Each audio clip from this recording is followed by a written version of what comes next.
What's up, guys? This is Luke Likes Basketball, and today we're going to be going over 5 teams that are absolutely screwed over the next 5 years. To start off the list, I'm going to go ahead and say my favorite team, the Los Angeles Lakers. You know, that one bubble ring we got, I'm happy with it. But I feel like that's all we're going to get with this current lineup. There needs to be major changes, concerning, Kyle Kuzma, even though I still believe he can be a good player, just not in LA. But LeBron's getting old. He's going into his year 18, I believe, and he's going to be 37. Anthony Davis, as Charles Barkley would say, is the Charmin man, or Anthony Street Clothes Davis, It's just, it hurts, but if I really think about it, it is true. So I don't know what the Lakers should do with that because he's on the team for at least the next 2 or 3 years. I'm not really sure about his contract. I think he signed a 4 year, 100 million or something. But yeah, and we lost so many picks just getting him. I don't know. It's kind of scary as a Laker fan. But yeah, let's move on to the next team. The next team is the Portland Trailblazers. I don't really have too much to say about this team, but if Damian Lillard truly wants out, then they're absolutely screwed. Sure, they'll be able to build through the draft because they're going to be fucking trash without Dame. But yeah, it all rides on if he wants to stay and keep putting up monster numbers but not winning shit because they can't build a team around him. Because like CJ McCollum, it's kind of a running theme that he plays the same brand of basketball as Damian Lillard. He needs like a great big man, like kind of a like top tier, top five kind of big man to actually go somewhere. And Nurkic isn't really that guy. I mean, I don't even know where he would go, but he's probably going to leave based on his recent feelings. I'm not one of those crazy fans that are like, oh, they're coming to my team. They're probably not coming to my team, but it's just about to be insane. But when he does leave, that team is fucked. Let's move on to the next team. The next team is obviously the fucking Washington Wizards. This team is very used to being the, dumpster divers of the league. But when they got Westbrook last year, I was like, they'll probably, scrape into the playoffs. And that is exactly what they did. And, Bradley Beal, he's not going to be on that team for super long. And Westbrook, although he is putting up historic numbers for the third straight season,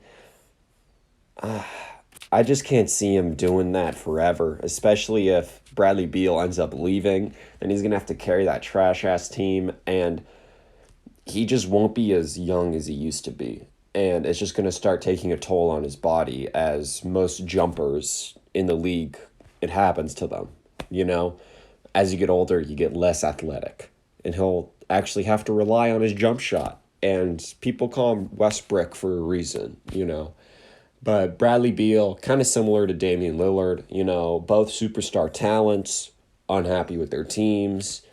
And I don't know how much longer Bradley Beal wants to keep, dropping those 50-point games. Because I don't know if it was last season or 2 seasons ago, but he kept on just dropping 50-point game after 50-point game. And his team didn't win one of them because every time he went out, that lead would just vanish.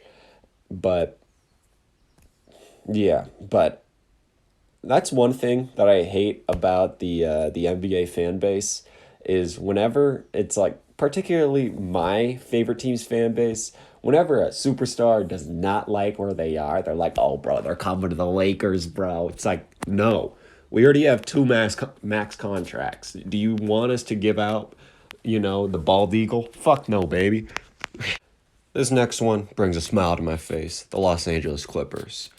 Okay, so although Paul George kind of just had a historic playoff run, which resulted in the first Western Conference Finals berth for the Clippers, Kawhi will probably be coming back next season, right? But if they ended up losing to the Mavericks in the first round, that's a different story. But since Paul George really put the entire team on his back, there's really no telling what this team could do with Kawhi Leonard.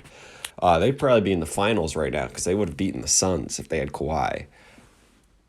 The only thing is, how much longer is this duo going to stay together? Because this could be for the next, I don't know, 5 or 6 years. They'll be great. And then they'll only have 1 year without a pick, and that pick will probably be a trash-ass pick. And then they'll probably be on a slow decline, but it won't be too bad. But if they do end up leaving this offseason, or they get a trade in the next 2 or 3 years, to get rid of Kawhi or PG, because I think that they're both above 30 now. Maybe Kawhi's 32. I don't really know. But they don't have any picks until 2027, I believe.